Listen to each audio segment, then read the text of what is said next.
Hello and welcome to the AVForums podcast for Monday the 5th of December, and joining me on this edition are Assistant Editor Steve Withers. Well, I ain't exactly lactating right now, pal. News Editor Mark Hodgkinson. Hey, why am I the food check? And Audio Reviewer Ed Selley. Subarctic temperatures will force us underground for a billion years. And welcome to December. My God, where has this year gone? It's just disappeared, really. It only feels like we were at CES maybe a month ago, Steve. It doesn't feel like we've had a full year and we're going to be there again in less than 5 weeks. Yeah, I guess it's an indication of how old we're getting, that each year just flies by faster and faster as we hurtle towards Speak for yourself. At least you got a good 10 years on me, so I don't have to worry at the minute. Pink Floyd wrote about this. So and you can shut up as well. You've only just hit your mid-30s. As of the 18th, I switch over to my late 30s. Is poor you. your birthday? Didn't know that. What else happens round about then? Oh yeah, Star Wars at the cinema. Are we going to talk about lots of Star Wars this week? I'm sure we can squeeze a bit in if we try hard. I can scarcely contain myself. Someone's really slowly drilling next door. Drilling? Really drilling what? Well, I don't know, but it's a really odd frequency in so much as I can. Yeah, it's actually it's there's you can sense a vibration more than actually hearing it. Very peculiar. Again, you're going to have to really be more specific on this one, Ed. I'm talking about they're using a power tool to drill a hole in something. I'm not making a sex reference or anything like that. There's just some really strange drilling going on next door. It's just curious because normally I'm in the conservatory for these things, but I'm actually in my front room today because we're recording at a different time and there's no one else in the house. So I'm taking advantage of that and I'm sitting on a sofa for once in my life. It's very nice. Just don't fall asleep. I'm fine. I've got coffee. So yeah, all good. Okay. Coffee, sofa, and a gas fire. What more could you want? I don't have a gas fire. Who said gas fire? Oh, I was thinking about me, actually. Oh, okay, fine. Get you. Got a cat. You don't have a gas fire, Ed? What do you use? We just got radiators. All right. Actually, at the moment, our boiler, the boiler's fine, but the three-way control valve between radiators, fuel, and water tank is jammed. So the sensor in the water tank sends a signal going, the water's getting a bit cold. The boiler goes right then, heats up, but it sends most of the heat to the radiators. You could melt lead on them if you don't pay attention. So this actual recent temperature drop at the time of recording has been quite welcome because it means that the house is merely warm rather than tropical. So yeah, that's been quite good. So mean you don't have any hot water most of the time then? You just have to I have to go upstairs and persuade. I'll use the word persuade the valve to flick over to send water to the tank. But the British Gas Man's coming to give it its annual service soon, so all will be well. Right, so let's move along and current competitions. Let's see what we can win. Let's go to Mark, who's going to tell us everything. Okay, we've got, you can win one of 3 copies of Gina, or Yina, I'm not too sure, on Blu-ray. That's open to all members until the 7th of December. And, that's it. And now with the legal bit, it's all competitions open to residents of the UK, Ireland, and the Isle of Man. And I'm taking it you want to know about previous competition winners now. And we have Zircon 3035. This is either ST Blob or Scent Blob. And DK Thompson, who won Billy Connolly live on Blu-ray. And we've got Oxford Don, Indiana Jones, and Champlad, who won Batman Return of the Cape Crusaders. Okay, thanks for that, and congratulations to our winners. So let's move along. Hardware news. Mark, Virgin Media have launched a new Ultra HD 4K box, and it's ugly as hell. It is one of the least attractive bits of AV equipment I've seen in a number of years. They've had 5 years to come up with this, and this is, it makes the old Xbox look pretty. This is just awful. But yeah, it's called the V6, and it's obviously Virgin's answer to the likes of Sky Q. And it's, to no one's surprise, a 4K capable box. It's also going to have HDR compatibility down the line. It's still running from the TiVo software, and from the few screenshots that have emerged, the interface hasn't been overhauled as much as I would like anyway, because it's really dated looking interface. It's slightly nicer, it's a bit more tily. But it does have enhanced powers, of course. You can record up to 6 channels and watch a 7th if you actually find 6 things worth recording. I was about to say, even assuming that there's you, children capable of making their own decisions, a significant other, so on and so forth. I still think it's a stretch that you're going to have a 7 simultaneous program situation. I can never think of an instance where that has happened. I think it's just it's a number for the marketing department, isn't it? It's one to trump Sky Q, at least temporarily. Because a spokesperson for Sky Q immediately informed us that there will be an update to the 2 terabyte box to bring that exact same capability to their device, so they can have that in their marketing. So they record 6 and watch the 7th if that will ever happen. It's backwards compatible with the old TiVo as well. I think from what I've read, you should be able to migrate any recordings and settings from your old TiVo box to the new one without too much fuss. They've also revamping the TV Anywhere app to bring it more in line with Sky Q, so you can watch something in one room, flick open the app, and then carry on watching it, wherever you are. They're also opening up the media store, although I think this was already the case, to anyone, not just Virgin customers, and offering a DVD with any digital purchases you buy, which is very much a la the Sky Store. They're introducing a new kids app, which will have over 1,500 hours of on-demand children's programming, a safe mode, and all the easy-to-use interface you'd expect. And they did, which is what no one was really expecting, also introduced the new TV Telly tablet, which is a 14-inch Android device. It's got a stand on the back, 4 built-in speakers. It's full HD capable. And obviously, it comes pre-installed with all their new apps. And from what they say, the V6 will be available to existing customers before the end of 2016. There's actually a price on it, which wasn't the case with the old TiVo. The hardware used to be supplied for free, but it's now $99.95. I'm not sure if that's just a connection charge or you're actually paying for the hardware. Virgin are also running a promo, I'm not sure until when, but if you're on the Full House or VIP Virgin Media package, which I'm not sure what they mean, because that's obviously, they've changed the nomenclature of their packages, you can have it for $49.95. It's capable of 4K Netflix and 4K YouTube, but what it hasn't got, which is the real killer really for me, is any actual 4K broadcast content. So hang on a minute. So they've launched this new media box for their TV channels, but none of the TV channels are in Ultra HD 4K. No, and absolutely no word on when they will be or if they ever will be. Obviously, BT and Sky want to keep their 4K sports themselves as incentives for people to sign up on their packages, and from what I've read, Virgin asked and were told politely to bugger off.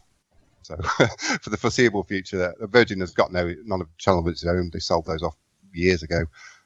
So there's not much incentive for me as a Virgin customer to upgrade to this box unless it's considerably snappier and faster than the existing TiVo box, which is slowing down to a crawl now, unfortunately. So there we have it. I'm no expert in this field, as well we know, but I was reading the news story, listening to that, and just looking at some of the other information available. It just feels like a rush job. There's nothing. It just feels like stuff that's been cobbled together as we've got to get something out the door before the end of 2016, and it looks like they managed to find the exterior sat at the back of a Chinese factory from 7 or 8 years ago. It just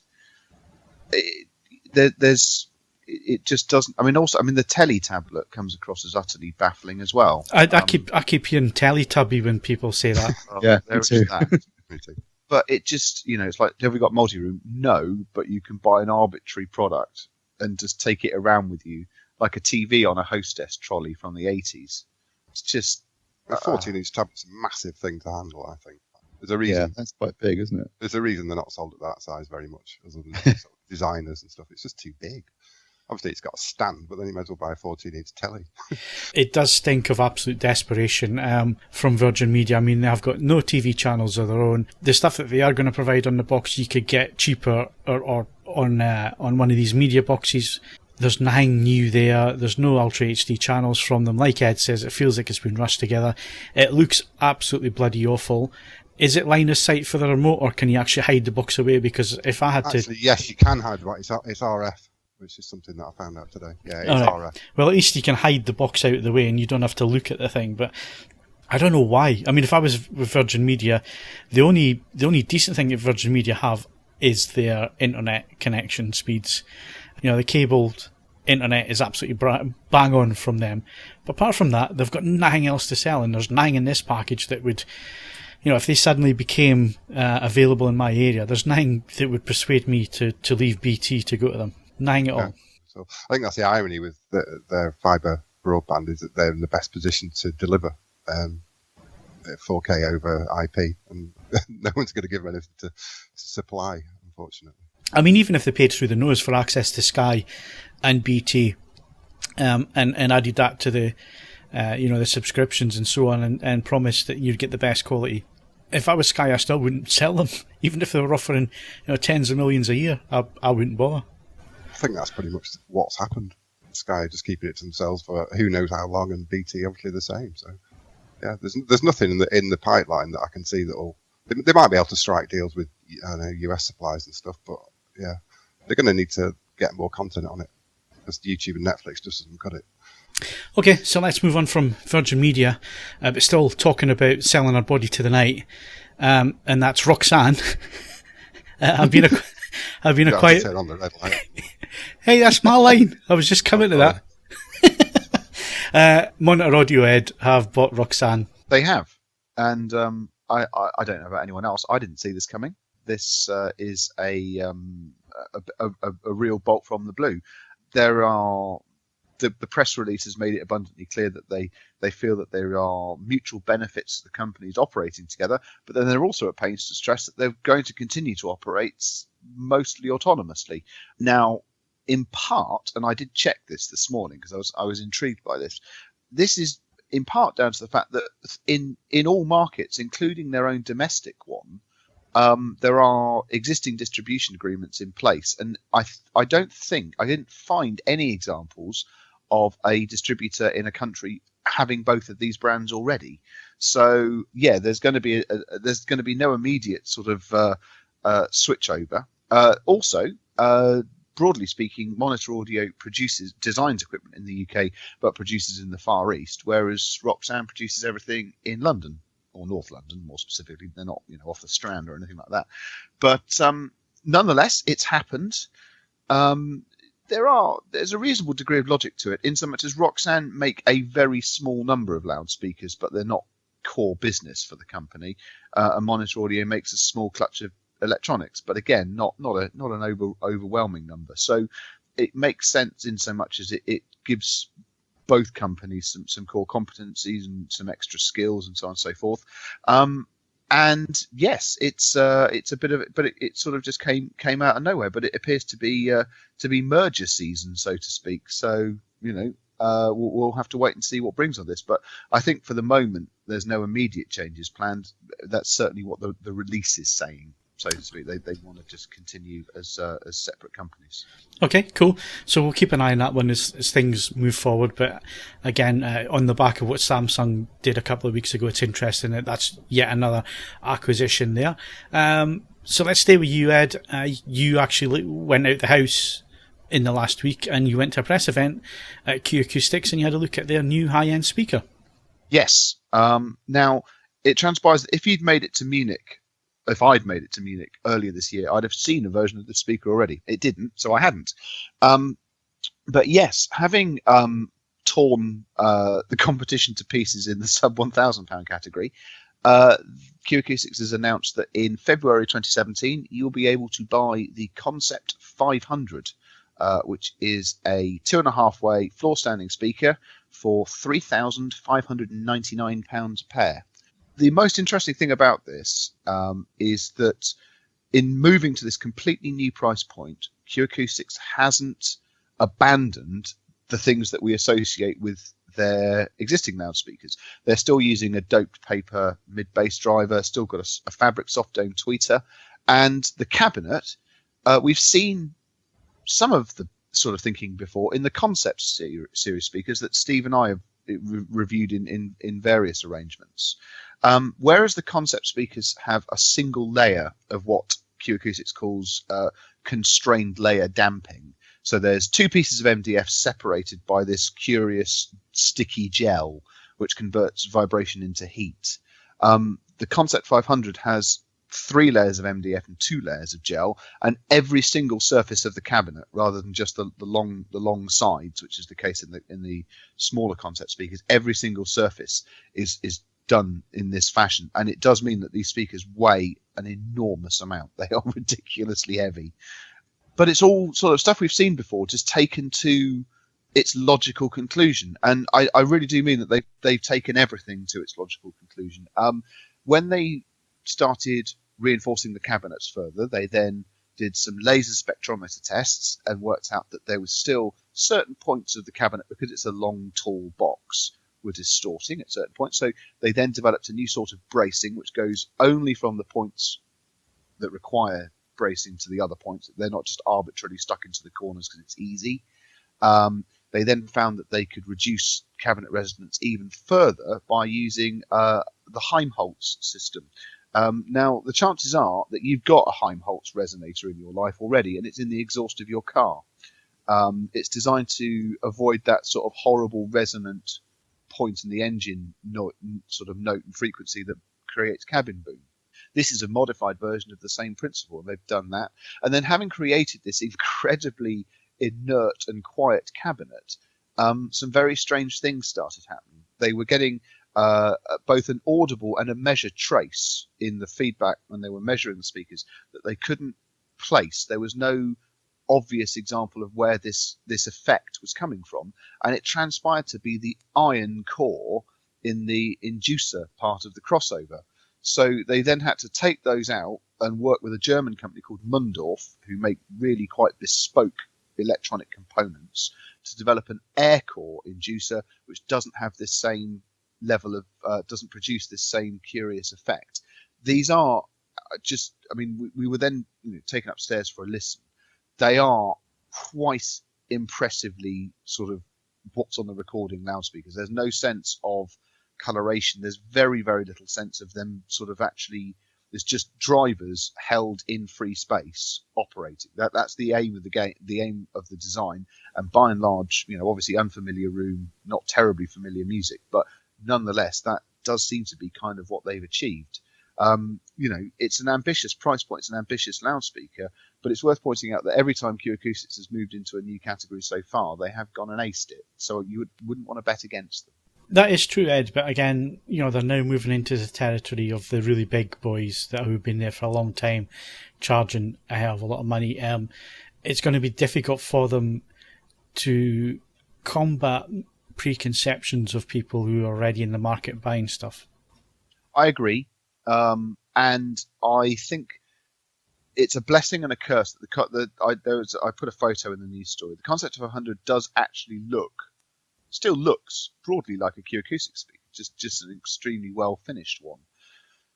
I think that's good for the overall growth and structure of the brand and the more affordable speakers. It does mean that there are perhaps more spectacular looking loudspeakers at the money. I mean, they are very, very similar in price to the Sonos Fabers that I reviewed recently, and there is no question that that's a more bespoke and deluxe looking product. But I would say that in the black with the darker wood splash at the back, they are quite smart looking devices.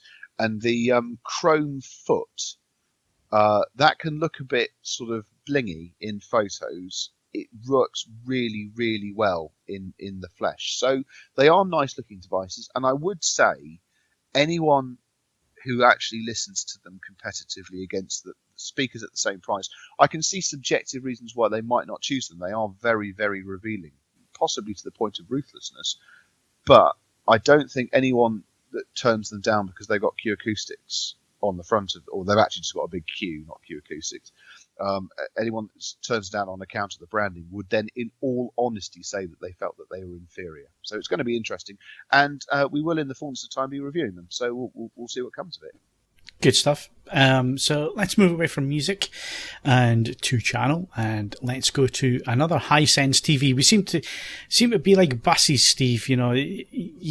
Three come along at the same time. Yeah, we have. We've seen three in fairly quick succession.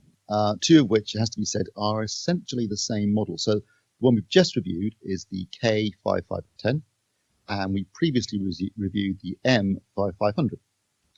The two are, in terms of specifications, identical. The difference is that one has a silver bezel and one has a glossy black bezel. In testing, they were also very similar, although there were some slight differences, but that might just be down to panel variations and unit variations rather than that the two models are in any way actually different. But when I reviewed the M5500, that was a good TV, good color accuracy, great performance, but it had a very iffy backlight. The uniformity was quite poor on that TV. And I did say in the review that if it had a better backlight uniformity, it would have won a Best Buy badge, but actually it got awarded a recommended badge instead. The K5510 has a lovely backlight uniformity, so I suspect that that's not anything to do with the two models. I think that's just down to what is quite often the case with edge-lit TVs. If you go back over the last few years, you'll see it can be a bit of a lottery in terms of backlight uniformity, because essentially what they're doing is the LEDs are at the edges or top and bottom, depending on how it's designed, and they bounce the light off of a mirrored surface behind the panel, and that's how they illuminate it. And how well you actually manage that reflected light and how evenly you can distribute it behind the panel is a bit of a, it can be a bit of a lottery. And this would appear to be borne out by the fact that the first one I reviewed, 5500, not so good. K5510, excellent. So that's a good start. In terms of the rest of its performance, it was, as I said, very similar to 5500. So color accuracy was pretty good out of the box, excellent after calibration. It's an Ultra HD 4K panel, flat screen. It supports HDR, although it's not the brightest TV. I mean, when I set it up correctly, it measured 320 nits. So, it's not going to compete with more expensive TVs that can hit 1,000 nits, for example. But what is interesting is that although it isn't that bright, it tracked the the PQ EOTF very closely, and its color accuracy within the limits of its color gamut. And again, it isn't wide color gamut, so it's only about 55% of Rec 2020, which is about 80% of DCI P3. But it tracked Rec 2020 and DCI P3 within Rec 2020 very closely within the limitations of its color gamut. So actually what you got was a very enjoyable HDR performance. Maybe not the full color gamut or the full peak brightness, but you certainly got an image that was superior to just normal SDR. And the thing that really differentiates this TV and its stablemate from the competition is the price.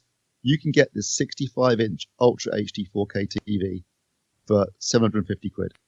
And given the performance, the backlight uniformity, the build quality, the design, it's all very nice, the features, and that kind of price. I mean, like I said, with the 5500, you would have got a Best Buy badge if you had a better backlight uniformity. This one was an absolute shoe-in for a Best Buy badge. I was staggered at the level of performance that Hisense were able to deliver on a TV of that price point. I would say I was surprised looking through the graphs. I've not had a chance to read the full review yet. Just how well it tracked the PQ EOTF. It really beats a lot more expensive TVs.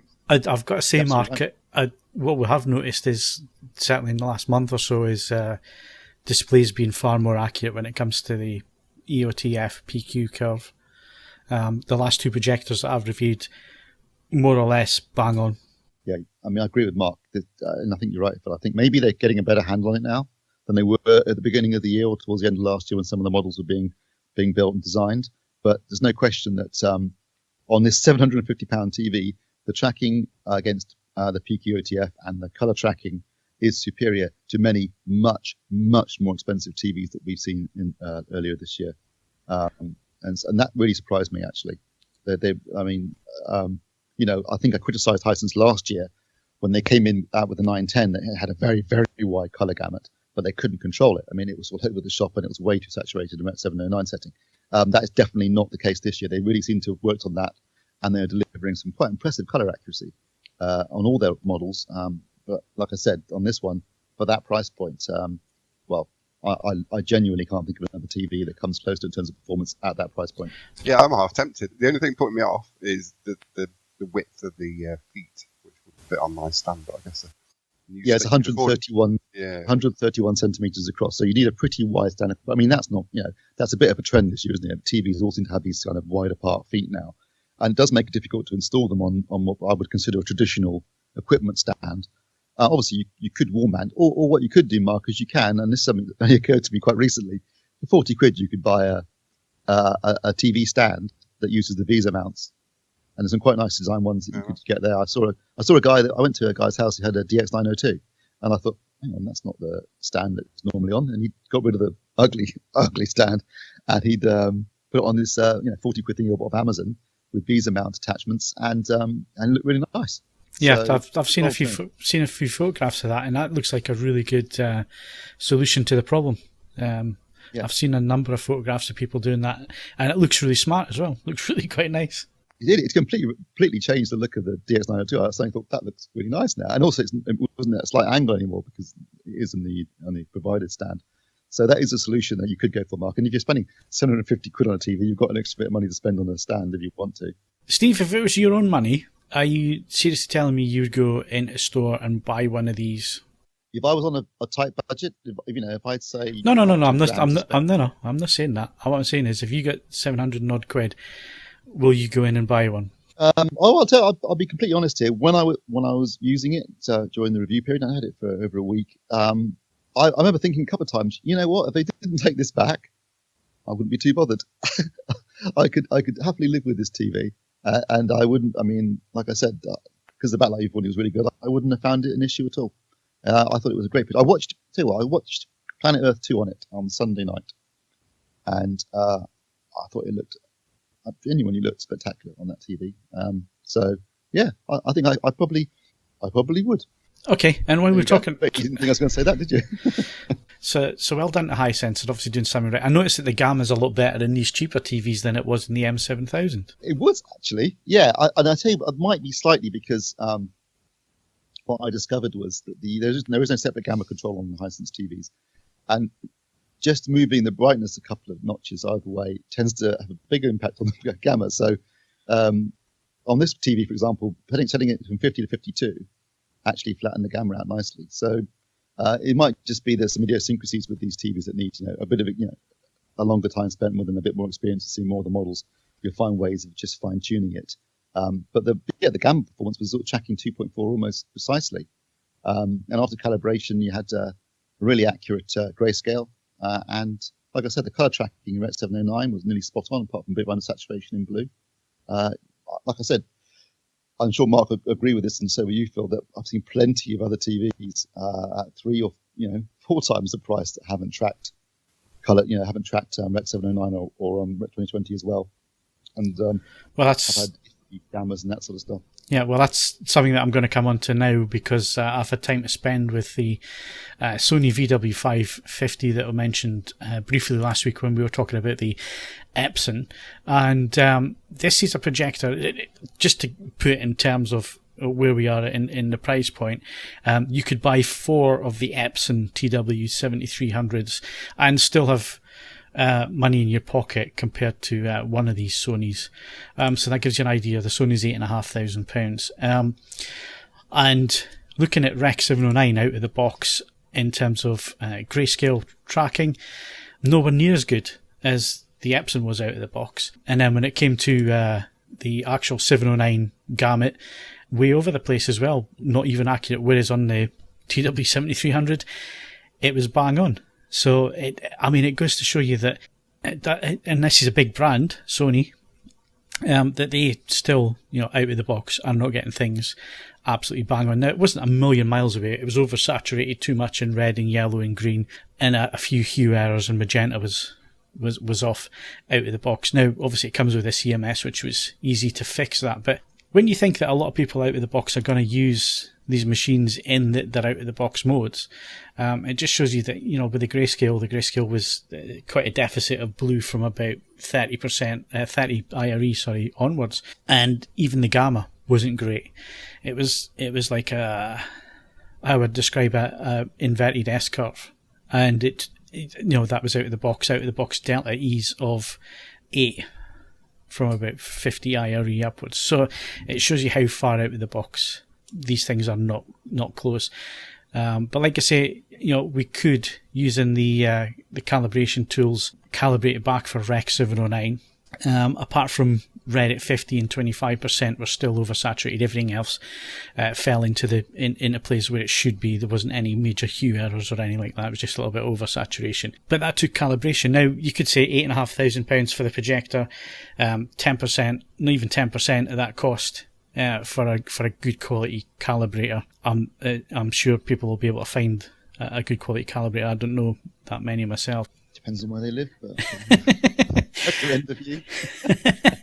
But yeah, it took a bit of calibration to get 709 correct. And even so, the Sony, without using the Pro Gamma editor, which, you really need a good quality meter and software to be able to correct the Gamma, there is still that S-curve there. But then when it came to DCI P3, again, the Sony didn't perform as well as the Epson. Now, the Epson was using a color filter, which goes in, it moves into the light path in the cinema mode, and you got a natural mode, it comes out, and that's your 709 mode. The Sony doesn't do that, and as such, it was really quite restricted when it came to DCI within 2020. So, in terms of the 100% points, it just couldn't hit the 100% points. At 75, it was still struggling a little bit, which again just shows you, different approaches to hitting HDR and wider colour from two manufacturers there, and 4 times less the price was getting it right compared to the £8,500 machine. That's not to say the Sony was bad, it's interesting looking at the results and looking at the measurements and seeing that, with the different approaches, the Sony wasn't quite getting it right. When it came to EOT FPQ, again, it was absolutely bang on, and it was bang on with luminance as well. Slight dip from maybe about 8% up, a slight dip in terms of luminance, but the biggest delta E error at 50 was 6, and for the majority it was under 4. So again, it did really well there, and the grayscale was really quite flat. So that's another display we've measured which has performed really well. Now, when it comes to HDR with projectors, we mentioned it last week, do not expect it to be 1,000 nits, specular highlights and all that kind of thing that you would see on a TV. And indeed, I've got a Samsung KS9500 here as a reference point at the minute in the living room, and it's a completely different experience, HDR on a TV to HDR on a projector. In high lamp mode, with a 10% window, the Sony was 323 nits with a 0.01 nit black level, which is exceedingly good at 32,300 to 1 contrast, which you'd expect from the Sony. It's obviously an £8,000 machine. It does black levels really, really well. It's almost JVC-like in terms of its presentation of black levels. Are really good. Low lamp mode, which is what I would personally use it in, because it is really loud in high lamp mode, and I didn't see that much of a perceived difference in picture quality. So in low lamp mode, 188 nits on a 10% window and 0.009 nits in terms of black level, which is 20,888 to 1 in terms of the contrast ratio. So again, it's really hitting it out of the park. And I've got to say, I watched The Revenant on it. Absolutely stunning. It's nowhere near as good as or as bright specular highlights as a TV, but where it really made a difference and where it was a better performer than the Epson, and I've got to say, for £2,200, the Epson was a spectacularly good machine, is in the lower, just above black. Shadow details in a back cave. This is why you're spending £8,500 on the Sony. It's because you're getting the shadow detail, you're getting the black levels, and the amount of detail that you can see. Even the JVC X7000 struggled to match the Sony, although the X7000's been out a year longer than the VW550. The JVC struggled a little bit because it was crushing at the lower points, whereas the Sony, there was detail there to be seen.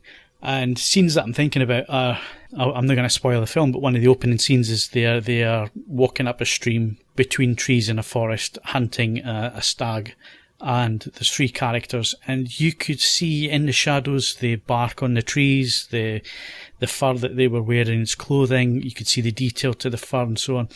Whereas on the Epson and on the JVC, you could still see that detail, but it wasn't as prominent. You weren't seen as deep into the blacks and into the shadows as you could on the Sony.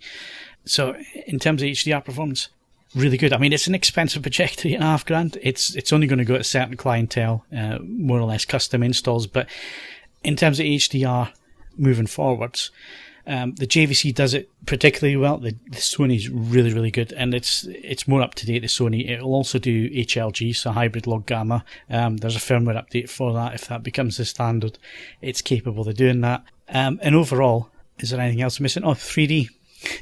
We always forget about 3D. And I've got to say, Sony, sometimes, this has happened, Steve, where it's a bit hit and miss. Sometimes Sony are really, really good. Sometimes they're absolutely awful. This one knocked it out of the park. Absolutely brilliant. I sat to watch one scene of The Force Awakens in 3D just to check the 3D and ended up watching the whole movie. It was that good. It was the 3D performance. The thing that really struck me in 3D was, again, color accuracy. It was really, really convincing, and I didn't have to do anything to it to get that performance from it. That was out in the box in the 3D mode. It was really good. So, there are things that the Sony does really well. Is it worth £8,500? Well, that is the price point for it. It is a native 4K projector. I've got to say, at my seating distance between the Epson and the JVC and the Sony, in terms of resolution alone, I didn't see much that would make the Sony stand out compared to the other two who do the Revenant with the 4K. From 9 feet away, Steve, very, very slight. Very slight, because even though it's 4K, there's still a lot of shallow depth of field and focus pooling and stuff going on, where a lot of the frame is actually out of focus because they're using those lenses to make the shallow depth of field. So some things are pin sharp and all that. To be honest with you, from 9 feet away, very, very difficult to tell the difference. On resolution alone, very, very difficult. There was more difference in how they performed in terms of HDR. And in the lower part of the image, where the human eye is more susceptible to seeing changes and differences in the blacks and in the shadows and so on, that's where the Sony excelled. It was better than the other two. Yeah, it's good to hear, Phil, because I think post IFA we were talking about the Sony projectors, and we were worried that there maybe they've been resting on the laurels a little bit in terms of their 4K projectors, because they had essentially a monopoly at that price point, particularly in terms of native 4K projectors. But it sounds as though they've upped their game a little bit, particularly in terms of HDR, and delivered a really good 4K projector. Yeah, and I guess the other thing as well is that it's taken a little while. There's been some concern when it comes to projectors and HDR, and it's never going to be the same experience as on a TV. So anybody that's seen HDR on a TV and then goes to see an HDR projector initially are going to be very disappointed, because there isn't that huge jump in terms of brightness and specular highlights and all the rest. I mean, a good example is like Star Trek, with the lens flares and that kind of thing. And on a 1000-nit Samsung TV, that can look really, really bright. Or the flames in the Grand Tour in HDR, you could almost feel the heat watching it on a 1000-nit Samsung TV. You're not going to get that on the projector, but what it does on the projector is it just opens up the dynamic range that the projector is capable of showing. And like I say, I mean, it's really noticeable in the shadow details, in the blacks, bringing out the detail in the faces, in the shadows, in the clothing, the bark on the trees, the glistening on the water, the highlights on the water, and then you've got the sun in the sky and that kind of thing. It's a bit more subdued than how you'd see it on the TV. But if you're sitting in a completely blacked out Batcave watching it on one of these projectors, especially the Sony, then you can really notice that lift in the dynamic range of the picture. I mean, it was really noticeable on the Epson, when the filter was in place in the light path, it dimmed the projector down. But because you're already in a blacked out room, you're still getting about 130 odd nits peak brightness on screen, but you're getting the improved black level from the PQ curve and from the filter in there, which improves the black slightly. Even on the Epson, you're getting that lift in the picture quality. The highlights are brighter, they're more defined, they're not clipped out, and even in the lower levels of the picture, there's more there to see, and it just gives the picture more depth.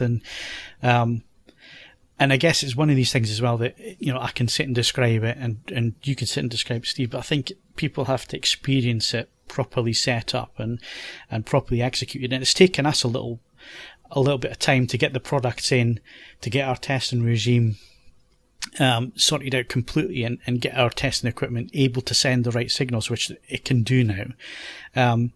So we're actually seeing where the improvements are that the manufacturers are bringing in, and actually seeing that on the screen. And just in the space of a year, it's come on so much where now the JVCs actually, I thought, was a little bit lacking compared to the Sony and even the Epson. Yeah, I was going to ask you that because, I mean, obviously you started with the JVC, and I think you initially said you were a little bit underwhelmed by the whole experience. Then obviously you went into the Epson and the Sony, perhaps not expecting much because of that. Actually, were blown away by the performance in HDR on both those projectors. So I was curious as to how it felt going back to the 7000 again after that. Yeah, I mean, the 7000 is very capable. It comes very close to the Sony. The Sony just does things a little bit better in the lower level. It's got a better PQ curve. It has an HDR mode, so it detects the metadata of the Sony and automatically switches things into HDR, which helps a hell of a lot, because on the JVC, if it detects HDR, it'll put it in a Gamma D, but it does nothing else. Yeah. And then you've got to go in and adjust the black level and the light and the picture tone and do that to try and get to match the PQ. Now you can get matching the PQ curve, but it clips the top 20% of the whites. So if you then put up a grey ramp, you're missing the top two bars because they're clipped out completely, and that's it following the PQ curve. So it is clipping out the top end of JVC. So to get around that, I'm actually lowering the contrast quite a bit to bring that detail back, so you actually start to lose a little bit in the specular highlight and so on. But because it's got that dynamic range anyway, the JVC, it's very, very close to the Sony. And I've got to say, now that my expectations I've been put into line of what to expect from HDR on a projector, which we kind of knew anyway, but I guess living with it for a while, Steve, you tend to once you've got a reference point of what things should be, and it takes a little while to get these reference points. But once you have that, then that's what you can work from. And I've got a funny feeling the Yamaha 3050 might have been a culprit as well, which would take the conversation off in another direction, which I'm not going to do at the minute. But I think that was a culprit as well, because I'm using a 3060 at the minute, and I think the pass-through in the 3050 needs looking at. I don't think it was particularly working well. I can vouch for that because I've experienced it firsthand with somebody else's 3050. But there was a setting that was not immediately obvious and difficult to access that was set incorrectly, so it wasn't passing through HDR correctly. It was passing it through. I could tell by looking at the Panasonic player that it was outputting SDR, and when it should have been outputting HDR. So that might have been a factor. I think that was a factor going back to earlier in the year, Steve, before I had my Panasonic as well. I was using a Samsung player, so I think that was an impact, because certainly since I've changed to the 3060, I haven't had any issues with pass-through of the HDR, and the JVC is a lot better than it was at the beginning of the year. So I'm putting it down to that. It's interesting, isn't it? I mean, let's be honest. The industry as a whole is learning about HDR, and it's still in development. There's still a lot of changes happening. It's still evolving. It will continue to do so into next year. No question about it. And we are too, aren't we? We're evolving and developing testing procedures and learning more about HDR and how best to test it and interpret the results and set things up correctly. And it takes time as well. And I guess the position we're in now compared to back in January is very different. Yeah. And I guess the main thing I want to get across to people listening in is, and to manage expectations, is that HDR on a projector is completely different to HDR on a TV at 1000 nits. You're not going to get any higher than 300 odd nits on a projector. Even a laser projector is going to struggle to improve on that. But like I say, there's attributes within the image, within the projected image, which really adds to the experience. So it's not as in your face, but actually in terms of bringing out detail on such a huge screen as well. There are real benefits to HDR done properly on the projectors, and the Epson, the Sony and the JVC, they're all doing that in their own slightly different ways, but they're all improving their performance over Rec 709, definitely. Yeah. Well, it's interesting what you're saying about the Yamaha. I know we don't want to touch too much on that, but we have to be candid. I mean, it's quite possible that that's also not the only receiver of that vintage where it might not be completely self-explanatory in the work of a moment to get it to do what it needs to do in terms of pass-through. And this is just further tripwires to people just getting exactly what their equipment should be able to do and getting it out of the box. Yeah, totally. And I mean, obviously, we hope to find these things when you test them. That's one of the reasons we do what we do, is to try and find these little things and feed them back. So yeah, be interesting going forward. So let's leave hardware where it is for this week. That's it done with, and we'll move on to movies next.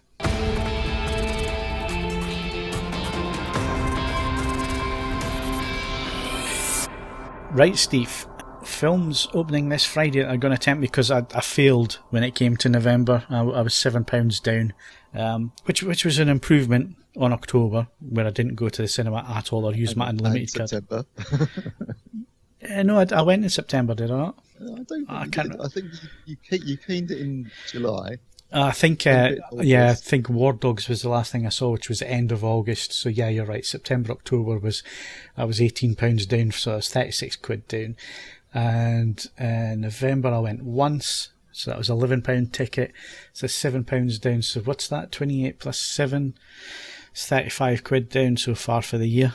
You'll make that up this month though, watching Rogue One over and over again, won't you? Oh yeah, that's easy. And I'm going to go and see Selley tomorrow. So I quite fancy that. I've seen the air crash investigation one that they did, Ed, which was absolutely quality.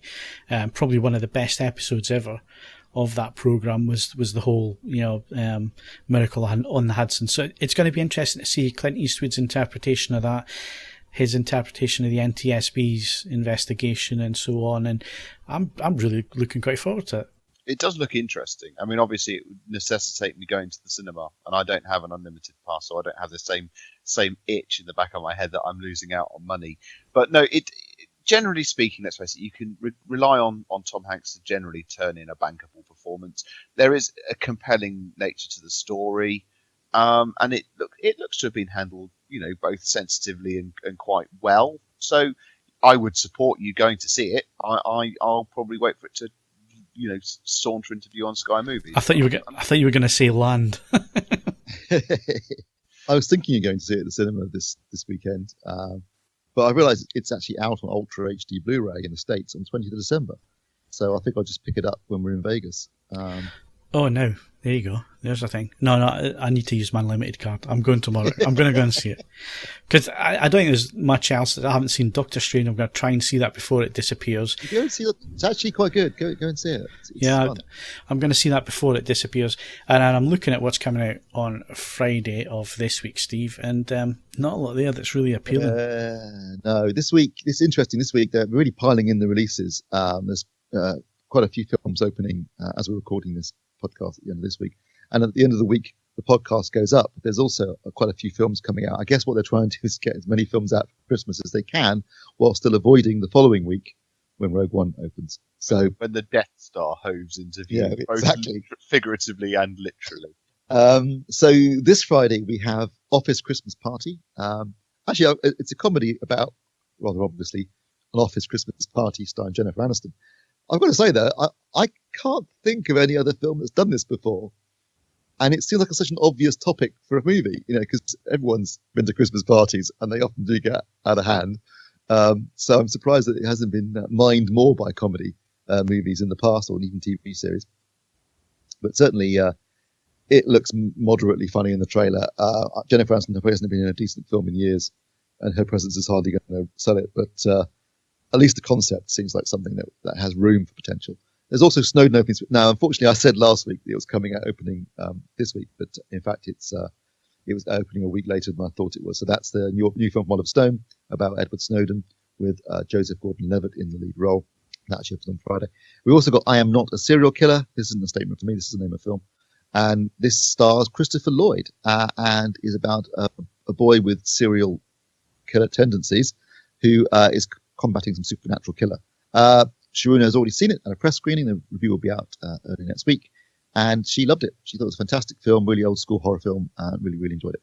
And we've also got Birth of a Nation, which is a true story of a slave revolt in the antebellum southern states of the US before the Civil War, which I'm not familiar with, although I suspect the title is deliberate as a reference to the original Birth of a Nation film by G.W. Griffiths in the beginning of the previous century. that's infamous for some rather heroic Ku Klux Klan members in it and a slightly racist tone. So I'm sure that's why it's called this, giving a different view on that particular period of history. But has had really good reviews. I've not seen it, but has been well reviewed. So that's out as well.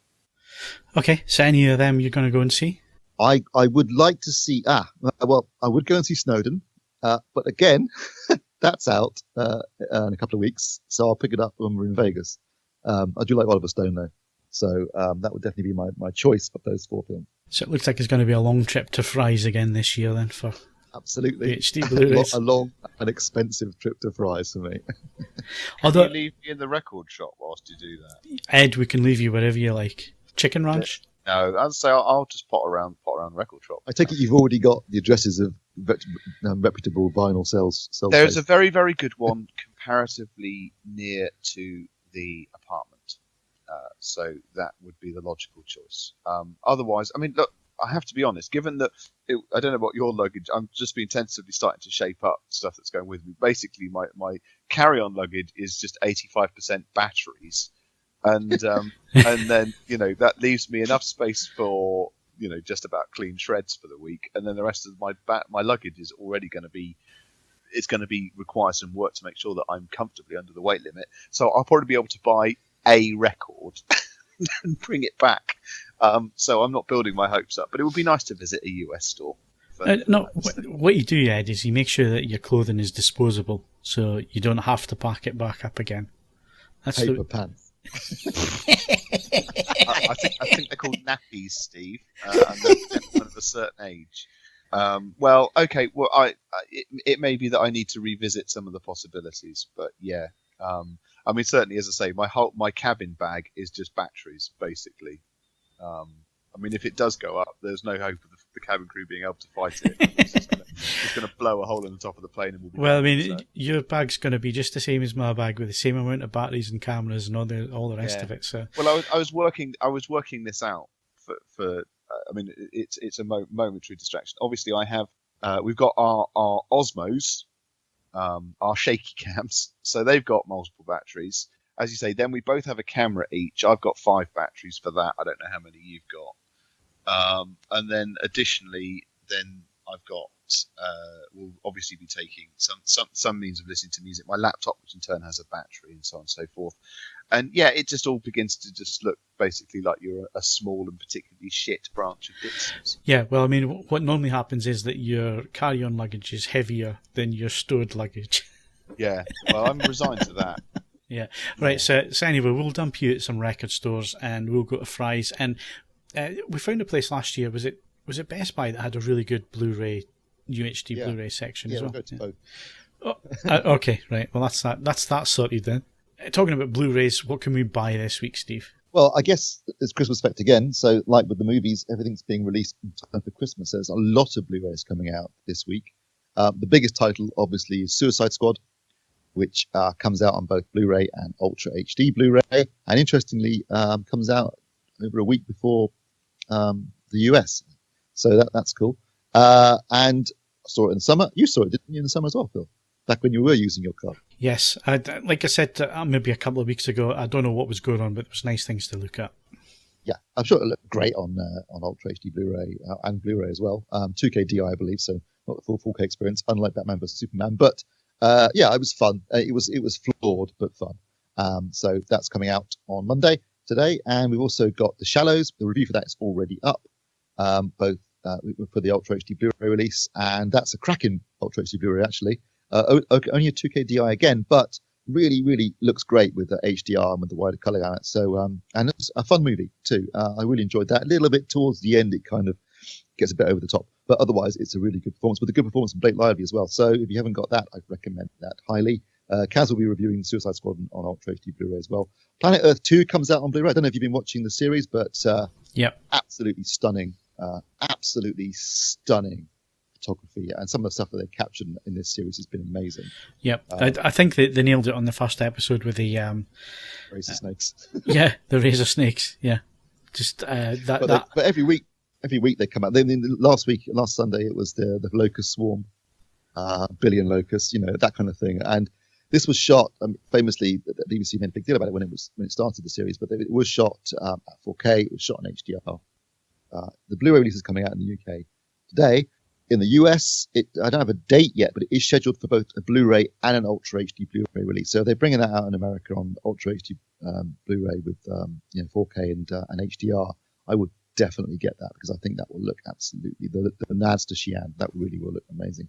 So that's coming out on Blu-ray, at least in the UK this week. We've also got Pete's Dragon out on Blu-ray, Disney remake of the classic 70s, I think it's 70s movie. We've got Absolutely Fabulous, the movie, out on Blu-ray, which a friend of mine saw at the cinema and actually walked out of halfway through, said he couldn't take it anymore. Ice Age Collision Course is out on Ultra HD. Did you not see it in France, Steve? I saw the French film because the French made a film of Absolutely Fabulous. Right. 15 years ago. Right. I thought you meant you'd seen this film over there. No, this one I haven't seen. Ice Age Collision Course, unbelievably the fifth Ice Age film, which is out on Ultra HD Blu-ray and Blu-ray. We've got Kickboxer Vengeance, basically a reboot of Kickboxer, but with Jean-Claude Van Damme playing the aging mentor. That's out on Blu-ray. Kaz is reviewing that. We've got Jessica Jones season 1. That's out. So this is a Netflix series. So if you want, you can just watch it on Netflix. But I've got to say, I thought it was really, really good. So if you haven't seen Jessica Jones, I recommend it highly. That's a Marvel Netflix series. And finally, we've got season 2 of Fear the Walking Dead. If you've seen The Walking Dead, then you've got a rough idea what to expect. People basically fighting off zombies without using the word zombie at any point in the series. And that's season 2, and Kaz is also reviewing that. You mentioned Netflix there. Did you see the announcement, I think it was today or yesterday, about Netflix now? You can now view it offline, Steve. I haven't actually looked at the finer details. I wasn't sure if you saw that news release or not. So how does that work then? I don't know. I was going to ask Mark, but he's I believe that I only caught this in the run into the podcast, but I believe it's similar to streaming services. That content can be stored in the physical memory of the device, and it will be the same rules, I believe. Obviously, I haven't tried this yet, as it is with Tidal and Spotify. That is to say, even if you have a mobile device with expandable storage, you can only store to the internal memory. You cannot, because it works on the principle that someone with particular PCing or computing skills might be able to access this content if it was saved to SD card. So I believe that those are the stipulations. So it's going to be wholly dependent on the internal capacity of the device that you're using at the time, and I don't know what it's going to be like in terms of how much space a 1 hour program will take up, for example. But it basically, I believe that the apps are updating, and it's like store offline, a bit like iPlayer as well. Okay, well, you see, that's what happens when we go to record a podcast and something's breaking. We haven't really had a chance to look at it. But I immediately thought of you, Steve. With 4K material, you'd be able to download it to your device and then watch it, and it won't stutter and so on. You'd be able to watch it in 4K. Although it'll take a month for it to download on your connection, but at least in a month's time you'd be able to watch. That's actually not far from the truth, unfortunately. Because last night I put Star Wars Battlefront into the PS3, and there was a big update available. It was like a 2.5 gig update, and it said 23 hours to download. So I was like, yeah, I'm not going to bother with that update then. Steve, that would have taken maybe 20 minutes at my end to do that. What about you, Ed? Download speeds? Yeah. Obviously I've never tried to download a 4K program. But put it like this: if I need something to distract my son, you can start. If you, for sake of example, record a couple of episodes of Fireman Sam on demand, your Skybox now learns that the chances are you're going to watch the rest of them. So as you start watching the last of the ones that you selected, it just starts bringing other ones online. And put it like this, with my download speeds, even though the programs are only you actually get 7 minutes of program with some other 3 minutes of crap, a minute and a half at either end, it's always ready to go with another episode, usually another 2 episodes by the time you finish the first one. So yeah, work on it as being in real time, basically. Yeah, no, it sounds a bit the same as me. Poor Steve. Right, Steve, UHD Blu-ray update. Yes, my big update is I'm probably going to stop buying every single one that comes out because it's costing me a fortune. I'm impressed you stuck with it for this long, if I'm honest. I'll do to the end of the year. You do own some absolute Tosh. shite. So which bit of tosh was it that sent you over the edge and for you to say, right, that's enough? It was things like, I think Battleship had to be the last straw, really, I think. I was like, I'm not buying that again. That's rubbish. That was rubbish first time around. I regret buying the Blu-ray. So that was the last straw. I mean, there is some nice stuff. There is some good stuff coming out. Just, Suicide Squad will definitely get. I'm going to get Goodfellas because I don't even have that on Blu-ray. So I'm quite looking forward to that. So those things that come out between now and the end of the year. I'll pick up Selley and Magnificent Seven when we're in the States. But I thought, it's getting silly now. I thought I did it for a year though. I've supported it the best I can throughout this year, and in the new year I should just buy either films that I want, basically new releases or catalog stuff that I really really want on 4K. So when any old tosh. So when we're given the presentation at next year's IFA, we're going to see a dip from some end of December to January to February in sales, are we? Sales fall off a cliff. Yeah. In terms of actual new releases, I think I've mentioned them all already. And the big news this week was obviously that they're going to be releasing Planet Earth 2 on Ultra HD Blu-ray. And like I said, I think that should look absolutely amazing. So can't wait to see that. But otherwise, as I've mentioned already, the new releases that are coming out this week in the Blu-ray roundup in this. But it seems to be reaching. Initially there were a lot of releases in the States and not so many in the UK. Or if they did come out in the UK, they were coming out quite a bit later. But there seems to be a real trend now towards stuff coming out at the same time, or as examples, Jason Bourne and Suicide Squad coming out before the US. So that's a good sign. I think it's all indicative of the fact that it seems to be picking up steam, and studios are getting behind it both in the US and in the UK.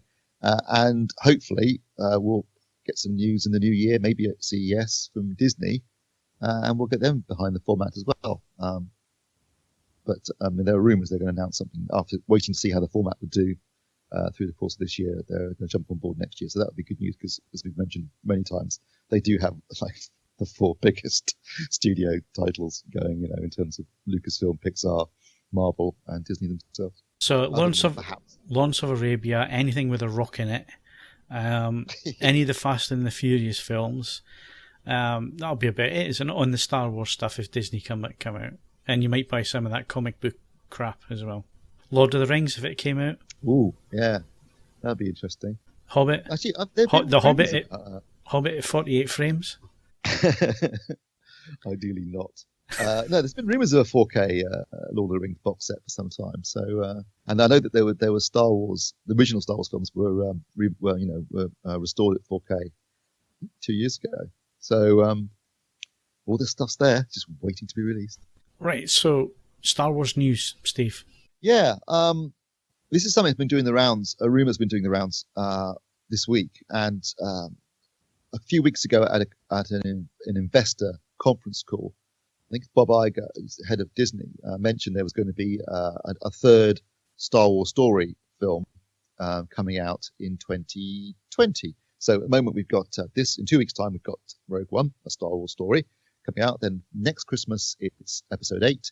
The following Christmas, we've got the young Han Solo Star Wars story. And the following Christmas, 2019, we've got Episode 9. And so he announced there was going to be another Star Wars story for 2020, but not what it was going to be about. And the rumor's been doing the rounds is it's going to be a film concentrating on older Obi-Wan. So during the period between Sith and Star Wars, but with an older Ewan McGregor, because he'll be the ideal age actually to play that part. So that period before Alec Guinness came on board, in the original Star Wars, but play an older Obi-Wan and what he got up to in that intervening period. sitting playing chess. I would absolutely love it throwing stones at the wall. Yeah, if it literally was just him on Tatooine. He doesn't go to any adventures or anything like that. He just you see him signing his rent agreement on his funny hole in the ground at the start. Goes out shopping for a nice brown dressing gown, and then just biffs around. an unpleasant dining experience in Mos Eisley, which is why he calls it a wretched hive of scum and villainy. Mhm. And it just plays it. It's done completely straight, like a sort of I Am Schmidt in space. That'd be fantastic. No special effects at all. Just one increasingly elderly man, the desert, and a dressing gown. Battle of the Bands at Mos Eisley.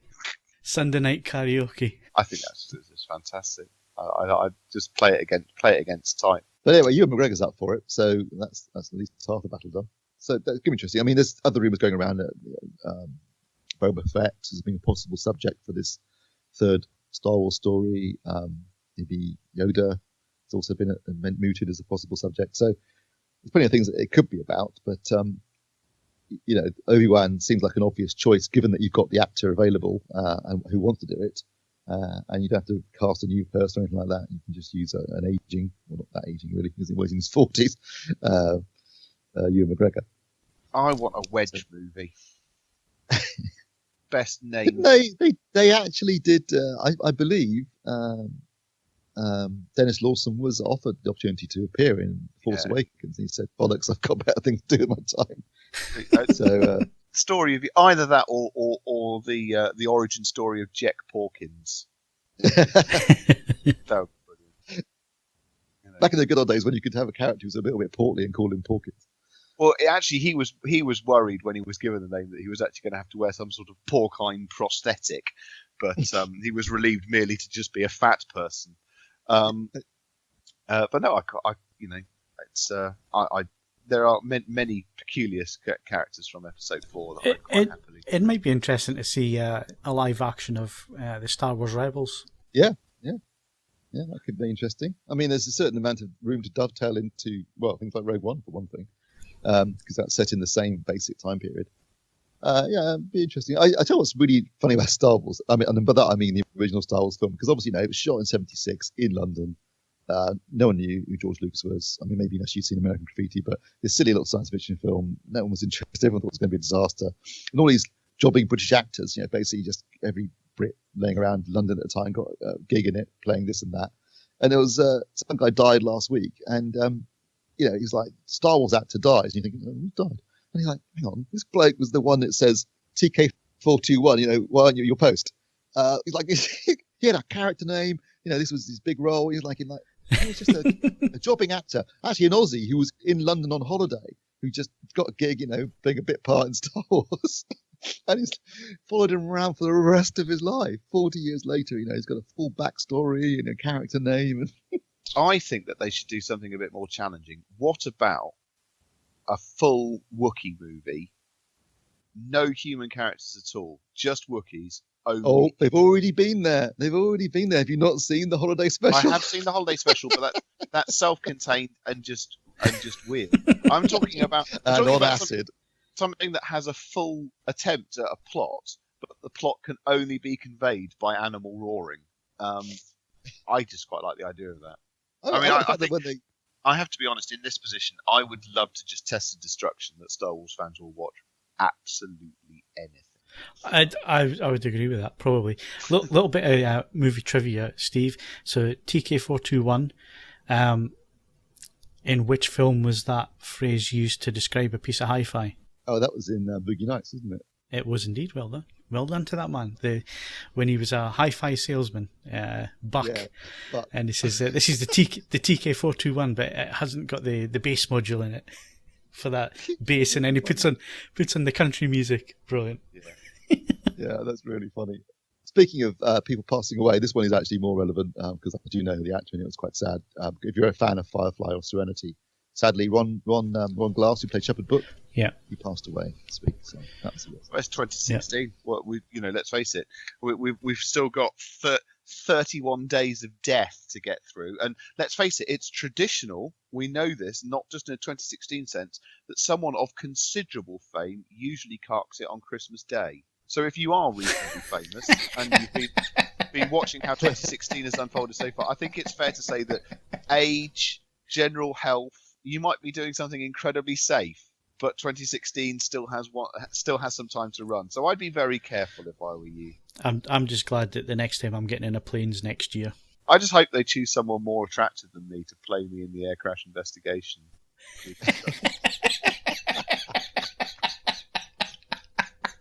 And given it's filmed in Canada, if there was someone we could rest assured, Phil, that someone playing you would have a truly terrible, like sort of Scotty style Scottish accent from Star Trek. There's enough Scots relocated to Canada for them to find a short, fat, bald, Scotsman. They'll do fine.